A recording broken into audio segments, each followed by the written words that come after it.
Okay, I'm here, so I could do that. I know Michael's here. Right? Okay. Joanne? Yeah. Oh, okay, Jean? Here. Nathan? Here. Stephanie is not, she's excused, right? Yep. Yanni? Yep. Jeanette? Dan? Yo. Oh, there you are. Karen? Jessica? Here.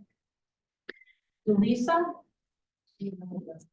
Paul's gonna be late. Rebecca? Hey, Annie, can you check to see if you've got the owl? Because I don't right now. Okay. That's the big stuff there. No, it's Karen. Sorry. I'm not the most. I went through all the names, so Thank you. I know Paul's coming late. Karen, can you hear us? Yes, Okay, can you hear thank me? you. Mhm.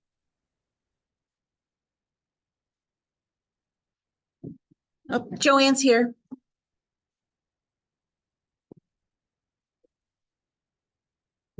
I'm not quite sure what is going on with the owl, but we'll go with it.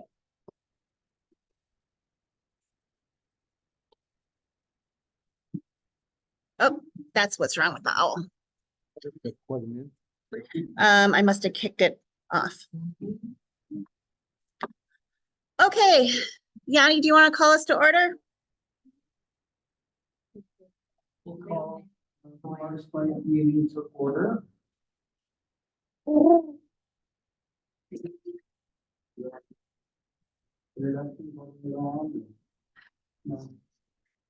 I think everybody pretty much knows each other. Last month's. Minutes.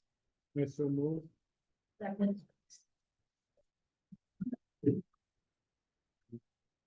And, any discussion?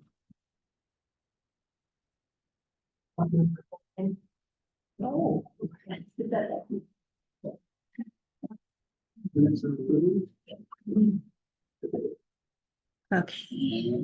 And vote on it. Okay, yeah, so your financial report is in your packet. I have a couple of updates. First off, our 3M grant was a little bit more than expected, which I'm not gonna complain about that. So originally we were looking at getting 35,000, but because the grant ended up with a little bit more interest than they expected. We are actually getting 39.6. So yes, that is really very, very nice. So that is money that is going for engagement. So that will be paying for some of your staff, primarily our renter engagement person, Giovanna, and our new Spanish engagement person, Miss Maria. Then we did also get confirmation that we have received a grant for voter education and registration of $10,000. And then if you will recall, last month we voted to approve me to write an MPCA grant for a staff person. And before I could finish the grant, I was notified that we received a Climate Impact Corps staff person, and they will be starting in August. And that is a year-long staff person for 40 hours a week. And they will be taking on all of our environmental things. They will be helping us do cleanups next year. They will be helping us with these tree projects. They will also be looking to do kind of putting together an environmental committee. So if any of you are interested in doing any environmental work in the neighborhood, let me know. Also, if any of you know of someone who may be interested in that position. All they have to be is 18 plus and have a GED or high school diploma. So let me know if any of you are interested in working at District 2 for the next year. And I work you hard. I'm nasty. So other than that, we have received notice today that our grant at the city is moving forward. We still do not have a purchase order from them. However, our January reimbursement has been approved and they requested that we start our February. So those are going through, but our other grants, we've submitted reimbursements for Ramsey County, co-ops, and Purple Line, and they are moving forward. So we are on track for this year.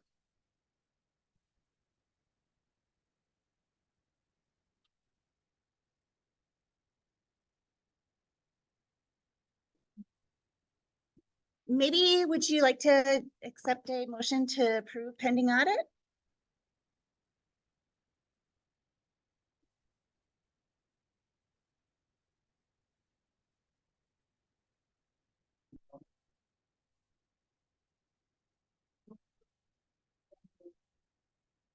And it's, you know, not. Pending audit.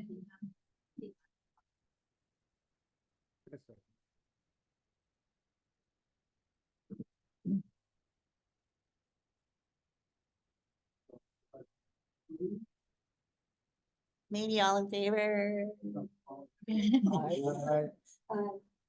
All opposed? Any discussion? Okay. And then open board seats. We have open board seats in all 4 quadrants. In addition to your agenda packets tonight, there were packets that Annie put together. If you are talking to your neighbors or friends, enemies, anyone that you happen to know and who live in District 2, who may be interested in District 2, we do have, like I say, packets. It's got our programming in there, information on what it means to be a board member, all of that. If you'd like to take that home with you, you are welcome to do so. If you have any questions or would like more materials, just ask one of your staff and we will gladly provide you with more information. But yes, we have open board seats in all 4 quadrants. And then I believe we have 1 additional at-large position. So, and that is for anyone who lives anywhere in the neighborhood or owns a business in the neighborhood. So that is our current open board seat.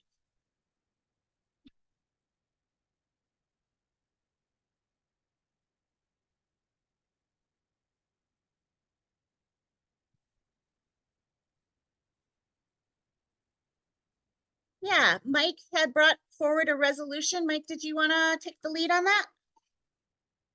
While I try and find those. But this is There we go. some information that I gathered over the past 6 months. As Facebook became more and more involved in the news and the headlines over the last 6 months. But I can barely hear. Okay. We'll try and do better. And so I hope there's a resolution that was in our packet. I don't know if those of you who are online have it in front of you, but hope so if you can. And I guess I would really hope that made this motion and that I don't want to waste time if there's not a second to the motion and that we can discuss it in full, including some information that Lisa's putting up on the screen eventually to talk about the usage of Facebook and other social media on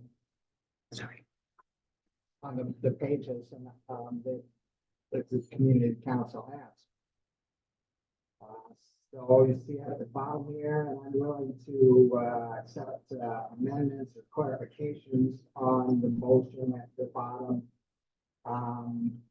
Perhaps dealing with the timing of when this would go into effect. In order to not have any, further adverse, effect on funding for the council. But, there a second to my motion. Okay, thank you, Judy. So, I say that I've, pulled this together over the last 6 months, but really this, I've been, researching this and, following this since 1996, when I started on my doctoral dissertation on this subject. Internet overall, that was before the advent of social media, which really was more like 2005, 2006, start of social media. And as you see at the top here, Facebook really started almost as a joke. And it quickly became something that advertisers grabbed hold of. And then before long, advertisers started to use it to grab hold of us.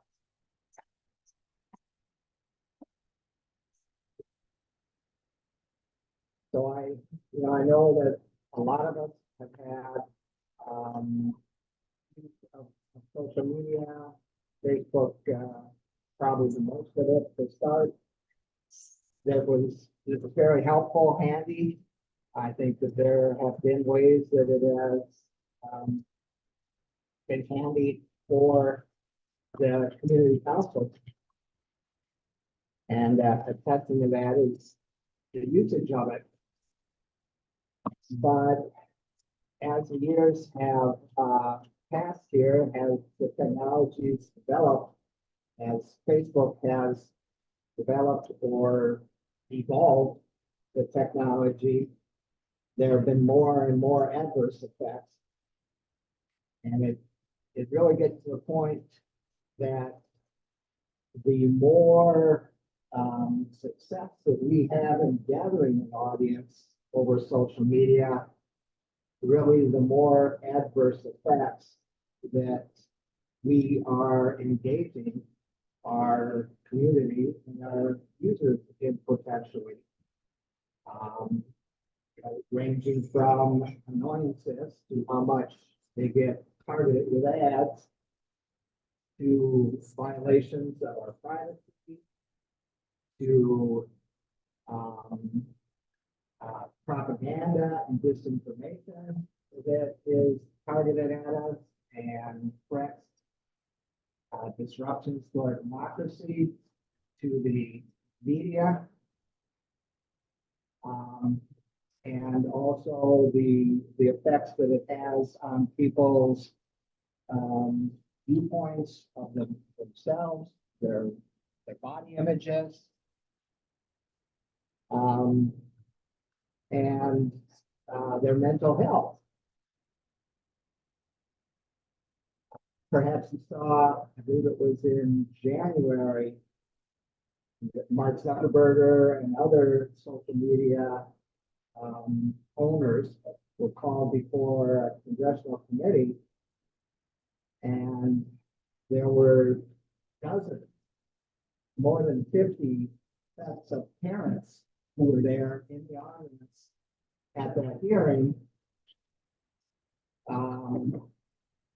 backing a bill that where the Congress would regulate social media, because those parents had a child, an offspring of theirs, commit suicide based on the hazing and degradation of their self-image based on their usage of social media.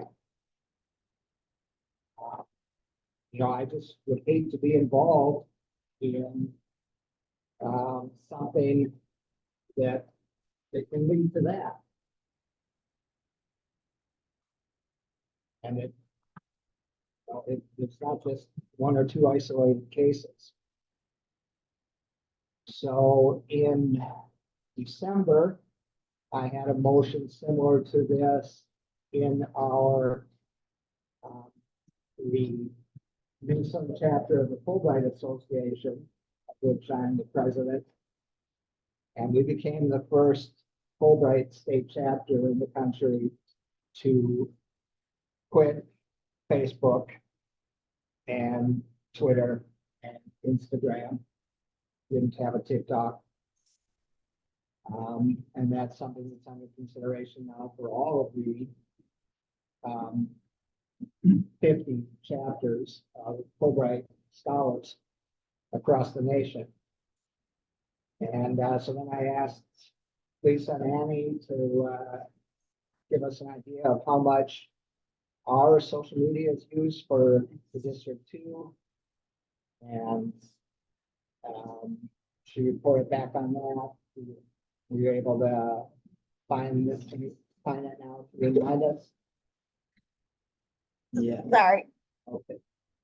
So we only had 59 total respondents. 53 use Facebook, 22 use Instagram, 15 use TikTok, 11 use X, which is the former Twitter. 0 use Threads, which is the new kind of answer to Twitter that's owned by Meta. 14 use WhatsApp, 15 use Pinterest, 26 use YouTube, 16 use Reddit, 18 use LinkedIn, 15 use Snapchat, 13 use Nextdoor, and 2 do not use social media at all. We currently have 831 Facebook followers, 118 Instagram followers, 3 Nextdoor followers, and 119 X followers, although we only use those for, only use X for event promotion. So those were kind of the results of the survey. And can you remind us of the grant funding applications or Right. obligations? And social media? So we have several grants that we did include social media as part of our work plan. So that would be the Ramsey County grant that is that sunsets in August. We also have, well, the city grant, which is January to December. And then we have the Purple Line grant. We also have, sorry, when you have 10 grants, you have to think about things. We do also have the Department of Energy grant, which is January to December. So although the implications for, I mean, no one has said specifically that they would remove funding.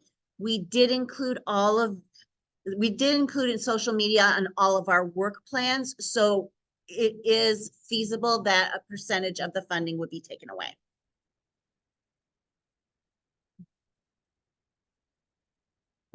Even though we have alternative means of communicating. Correct. Increasing the scope of the podcast. Correct. Although we included the podcast as well as our website and e-newsletter in all of that as separate items. So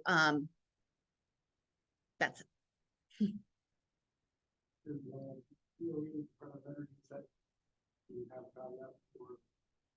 We have not received those dollars yet. Mhm.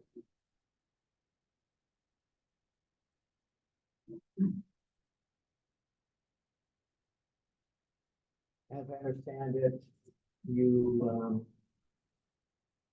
showed this resolution to which I showed the resolution, Rebecca has a question, but I will answer your question first. I did show it to Ramsey County and, they officially would not give me an opinion. However, they did say that, Ramsey County will continue to use, all social media platforms. However, they will refuse to pay for social media advertising. So, which is something we don't do as well because we're cheap. But Rebecca, you had a question? Can you hear I us? was, yes, can you hear me okay? Yes, we can. Thank you. Is this something that we can discuss here as a group, or is it just question and answer to vote? You can certainly discuss. So I think in reading the proposal, I mean, I agree with all of the concerns, Mike, that you raised in writing and here in discussion.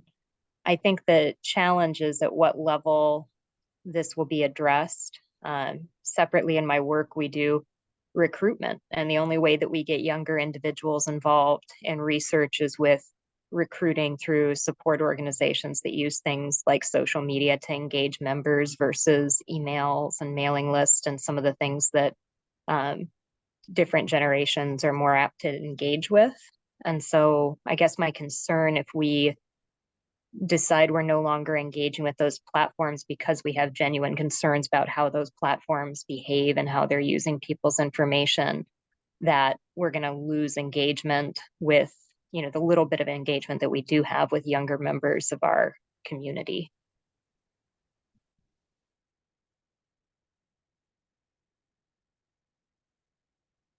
I was just wondering too, I'll be honest, I don't use social media. I wouldn't even know how to get on Facebook to begin with. So anyway, and someone has told me how to do a podcast because I don't even know. How to do that. So anyway, but I just, I agree with Rebecca that I think that there's a section of our population out there that this is the way that their world functions. This is the way they get information. This is the way that they find out what's going on, or they find out if they want to be involved. So I'm just wondering if maybe somewhere in our District 2 website or whatever, that we have like a little caveat that says, we use social media for this purpose and this person only. It doesn't mean that we are supporting what happens or the bad, like, we're not supporting the bad things that happen on Facebook. Or we're not supporting the bad things that come out of Twitter or the bullying or things. I don't know how we would phrase it, but I'm just kind of looking for a middle ground where we can still use social media, but we are acknowledging that they're not perfect, but it's not, we're using them for a good purpose, not a bad purpose. And we acknowledge that some of them are, sometimes they're not used for good. You know what I mean? I mean, I'm just trying to think, and I just, because I think we would isolate ourselves too much in our world nowadays. And I'm just basing it on my 4 kids that are in their 30s, and they're YouTube and Facebook and things like that all the time. Now, me on the other hand,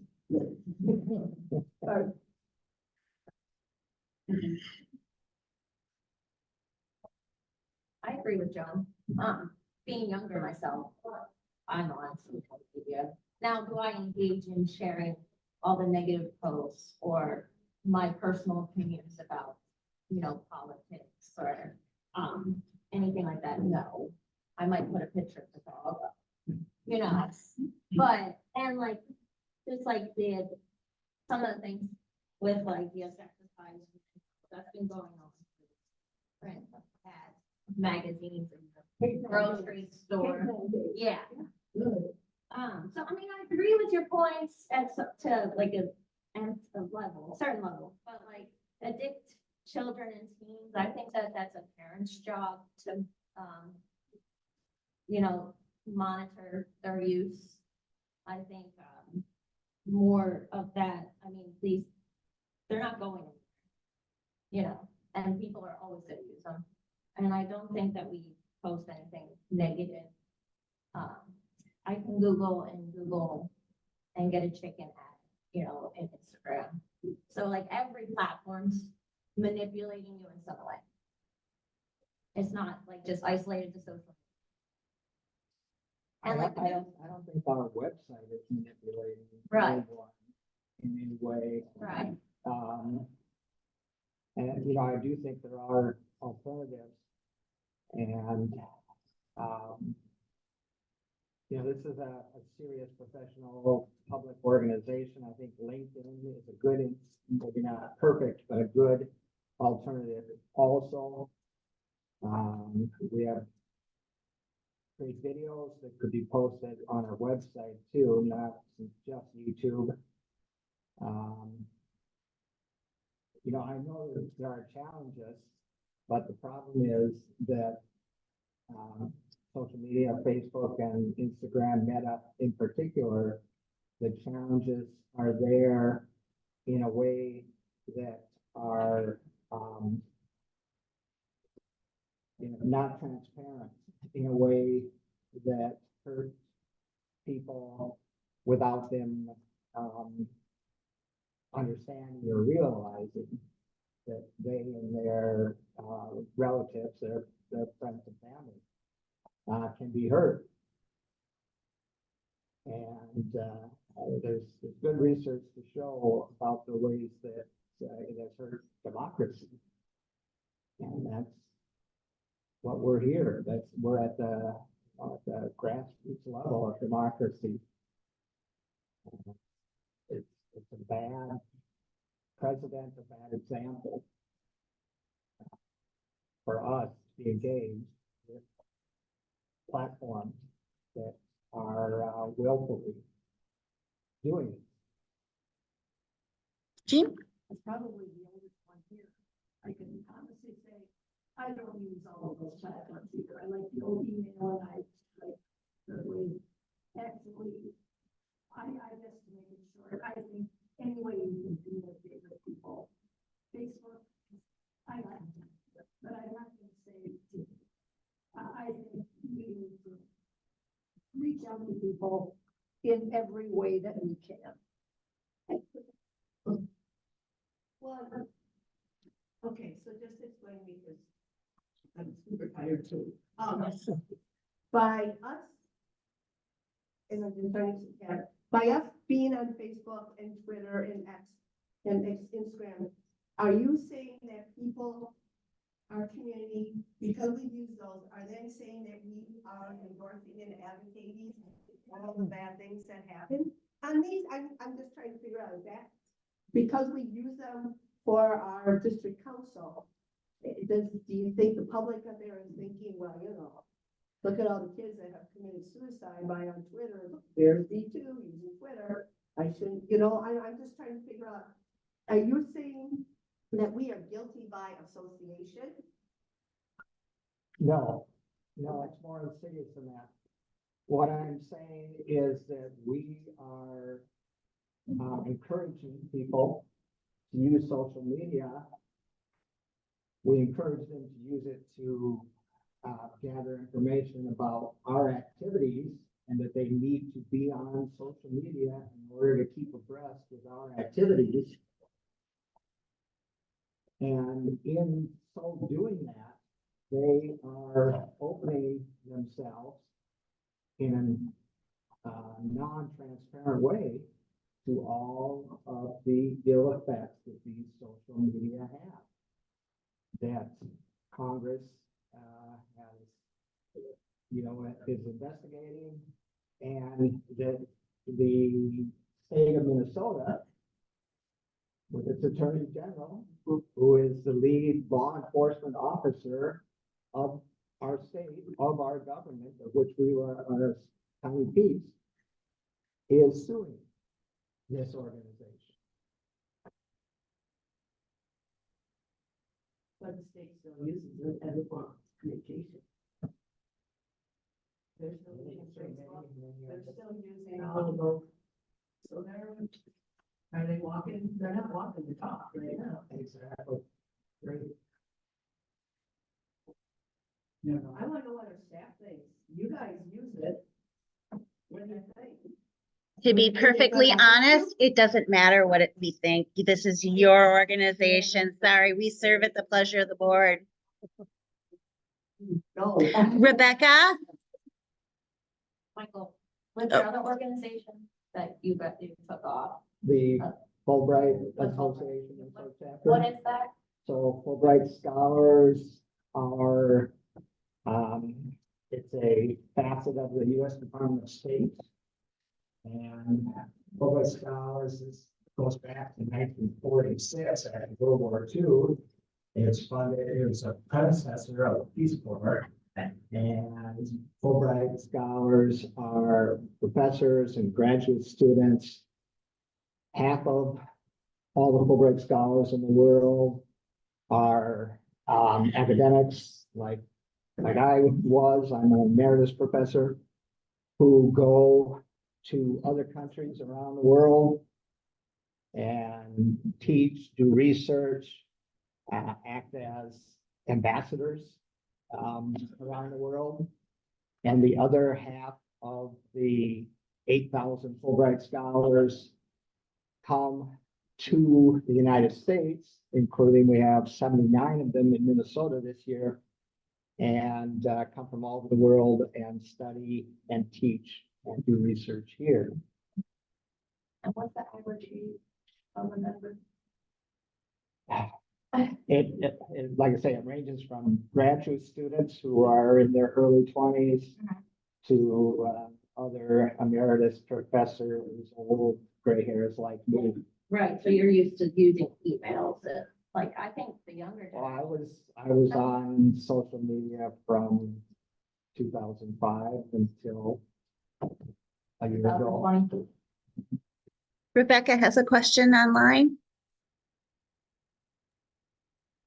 I was just wondering with the clarification that the concern is we're kind of help perpetuating the use of social media. So if we think of it in terms of that, of risk benefit, I can't imagine that anybody's on one of these platforms just to engage with D2. I would wager it's more the other direction, that they're on the platform and then while they're on it also follow D2. So I think the benefit of us disengaging is probably low because I don't foresee us inspiring people to leave. But the risk of doing that is the concerns that people have raised of losing our ability to communicate with certain groups of our community that preferentially communicate using some of these technologies and are not going to respond to mailing or to emails. And so I think the concerns you have are valid. I just don't see necessarily how us disengaging from these platforms is going to lead to a net benefit, while there is a very real harm that we can see in losing contact with those 800 plus people that are currently connected to us on Facebook.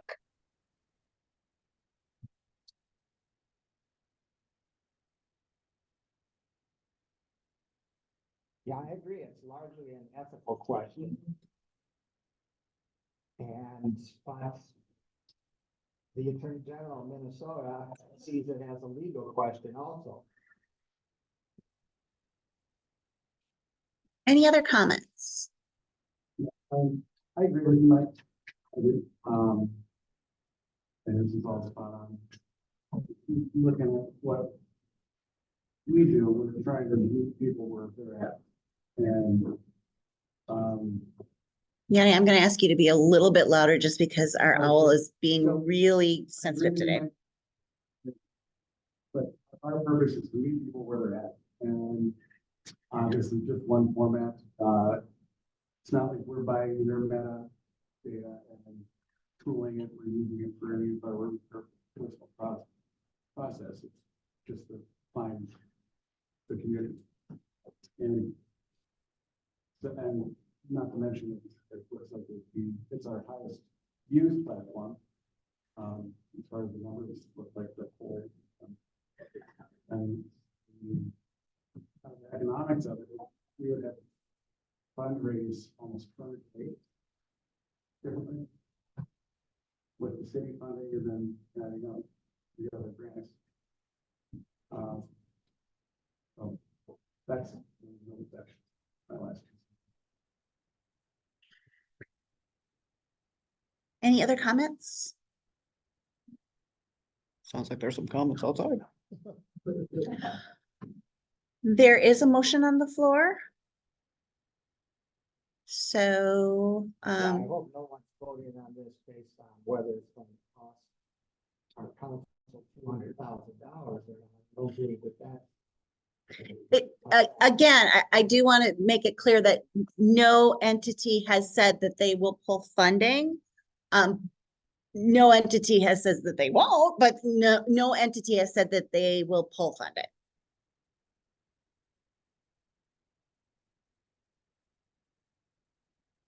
Any additional?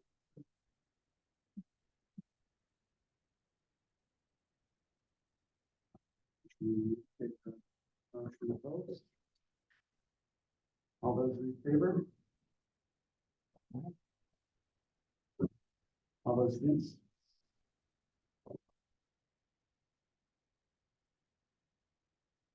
Do you have any abstaining?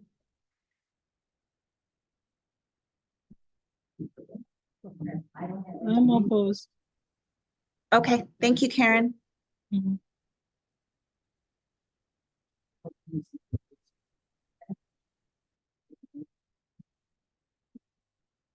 Okay, it looks like the motion does fail. Okay. All right, and thank you. I see your vote too, Rebecca. Thank you. Okay. Neighborhood relations and questions. Does anyone have any neighborhood questions, neighborhood updates? For those of you who were at the community conversation on the first Wednesday of this month, there was a lot of questions about traffic for the Heights. And the city is being the city.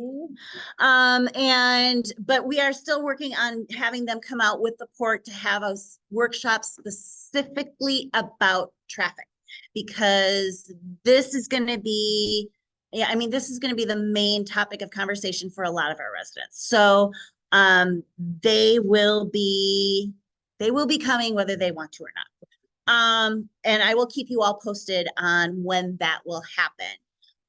Some exciting things that have been happening is Hayden Heights Rec Center has been chosen for a Kaboom build. Now, if you're not familiar with Kaboom, they are a nationwide nonprofit that partners with municipalities to build playgrounds.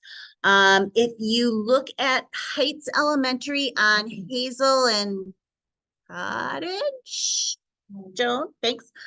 Hazel and Cottage, we partnered with the Heights to build a Kaboom playground. So that's a really good example. And that was done about 10 years ago, 10 or 12, yeah. So basically they work with the kids and they do a design build. So kids design it and then they organize funders and we help them find volunteers, and it's a volunteer build. And it will be done in June.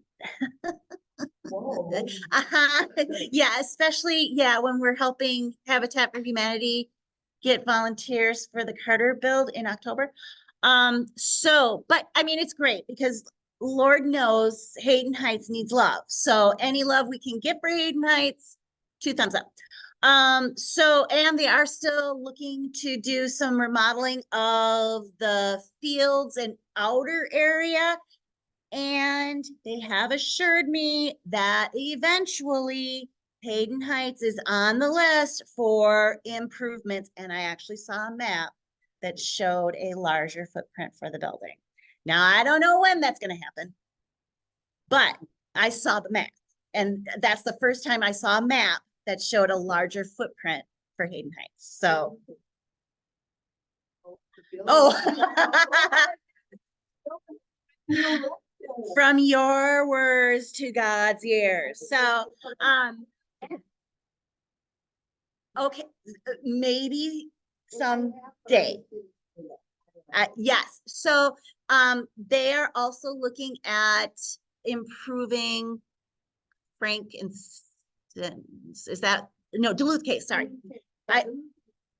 Yes, so Duluth, because they're really falling apart. Hayden Heights is old and sad, but Duluth and Case is literally falling apart around their heads. So, they are looking at possibly doing some sort of aquatics on the east side. Which, as you well know, there are no aquatics on the east side except for Johnson High School pool, which I don't even know if that is still around. Okay. No, I don't think so.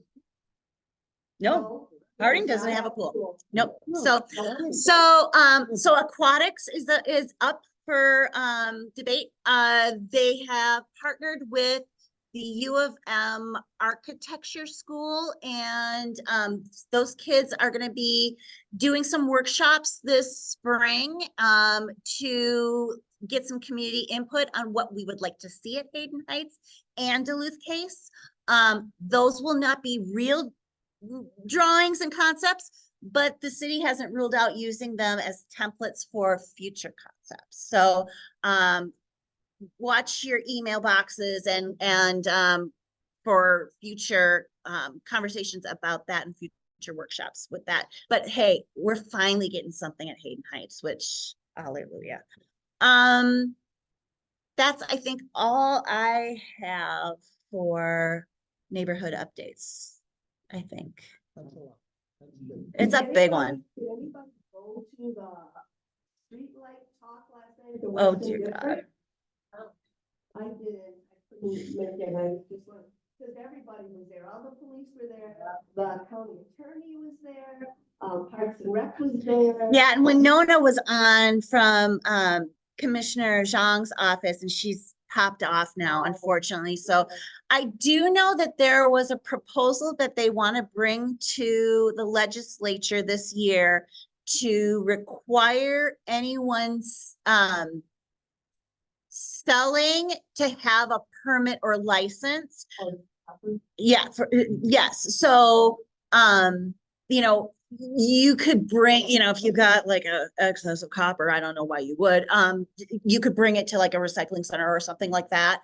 But if you're selling it for, you know, because you have a bunch of copper that you've suddenly found, you would have to have a permit or license. So I think it would be a good thing. Other states have used that process and it's worked. Bingo. Well, and you know, the catalytic converter thing, that's worked pretty well. I mean, the thefts have gone down since they required it. So, hey, you know, anything that works, I guess. I do know too that they are putting the capital improvement budget session again, where they are looking for projects that are safety inspired. Not a lot of money again, unfortunately, but one of the things that they're including is alternative lighting possibilities. So one of the ones, Rebecca, that I'm looking at is Furness Parkway. See if there's some sort of alternatives that we could use there that won't get smashed in a week. I know. Well, we didn't really have authority to put them in, so we kind of went rogue, and you know, we went and asked. Yeah, we put some solar lights out there because Parks wouldn't do diddly about it, and so we actually, Rebecca, Maria went out and put solar lights that we got because we had a little extra money from Wababa. Yeah, now they're all smashed, but you know, it was well intended. It was well intended. And a lot, Rebecca says, and a lot of people walked by and thanked us. So people also took the batteries. So maybe somebody needed the batteries. Maybe someone needed the batteries. So hey, you know, whatever. So if you have any small ideas for city projects that are safety inspired, you know, give me a holler at the office and we can put something together. The deadline, I think, is April 1st, so let's get it together quick. Yep, that's all I have. Safety inspired as far as lighting or? traffic Any safety? type of project. So yes, traffic. So if you have like a special intersection that would like a bump out or needs a bump out, or lighting is an easy one because that's a easy example. Signage, a dog park, because people are, you know, leaving poop all over the place and that's Yeah. not good. So dog park, something that will curtail youth crime, you know, like a mural wall for graffiti artists so they don't tag every building on White Bear Avenue, you know, creative. So yeah, we got some ideas. One before when they were here, the builders of the new apartments on Rose Street there. The only real nearby green space that those people, those residents want is to go across Bayland to Lakeside Park. And Etna Street, or you were an extension from Etna. There should be a crosswalk there, and what would be really great for there is a push button, pedestrian flashing light system. Because the crosswalk by Aldi there. Yeah. You can still take your life in your hands if you use that. Yep. Yep. Good call. Thank you. Thank you for reminding me. Is it Rose? Well, Rose is the. Like East West Street? Yeah, north- that's the north-south. No, that's east-west. Yeah, Rose East West. So, This would be one block Yeah. south of me. One, Yep. yeah, south. yep. Yes, thank you for reminding me. I appreciate that. We will put that one in. Because we're not limited on how many we can put in.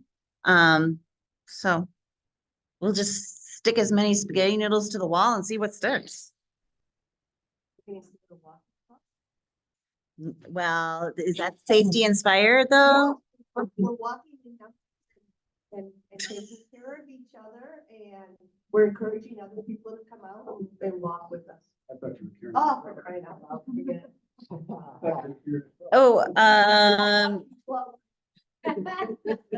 Rebecca wants a blinky 20-mile-per-hour sign on Maryland Avenue or a blinky pedestrian sign on Furness Parkway. Okay, blinky pedestrian signs. Okay. Where it crosses Maryland Avenue and people have to wait for the cars. Yep, that's a bad intersection. And I think Joan would be happy about that one too. Or speed bump on street, sign table. No, I know. because they Because bug the plow- plows. Well, and or the speed bump tears the plow up. Yeah, Well, they don't put the plow all the way down now no, anyway. then the snow would just pile up. okay. That's all I got for you. Any other? Anybody Port Authority? Yeah. You have them really push to get Excel out here, Oh, yeah. because when I talked to, can't remember her name now, Christine? Christine, on the. Yep. That meeting, the Port Authority is also having some concern. Okay. Question about being totally green. Gotcha. What was your mind? So there's some concerns about the new Excel portion of the Heights development. And there's a lot of unanswered questions, and Dan brought up some really good ones. Port has quite a few too. So I think in addition to another conversation. I mean, I think what we're finding is we need more than one community conversation in addition to the board meeting. In addition to traffic, we're gonna need an Excel conversation too, just to find out more about what they're intending and what it looks like. Yeah. No, no, just being able to provide electricity Oh, for that whole that area. double quadrant of area. That whole quadrant. Okay. You know, where is it coming from? I think South is building a new, They they're taking the Wright Street building and You know, they're. that's the meter. That's just the meter rebuilds. No, that's, okay, never mind, okay. Oh, Rebecca, you have a question? Meter people? Sorry, I'm a little worried. Sometimes we can hear and sometimes we can't, so I hope I'm not pulling us off of another topic here. I was just gonna ask, the group who spoke with us, is it at the last meeting, was talking about the Minnehaha project? Was that the time Mhm. before? They were gonna get back to us about what their expectation was for the people putting in the streetlights. So we were confident that they weren't the exact same design where the copper was gonna be stripped. Have they gotten back to us? Nope, but I'll follow up with them. Thanks.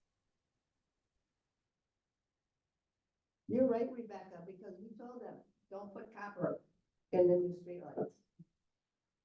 And they just looked at it. I think it's not that to be redesigned. Yeah, Redesign, yes, where. I hope the boxes up at the top by the light. so Parks actually, that's one of their proposals is at some of the rec centers putting new lighting where the boxes are up versus on the ground. So who knows? Okay, thank you for reminding me about that too, Rebecca. Motion? To adjourn? I'll make a vote. I will. All right. I'll stay here all night. No, no, no.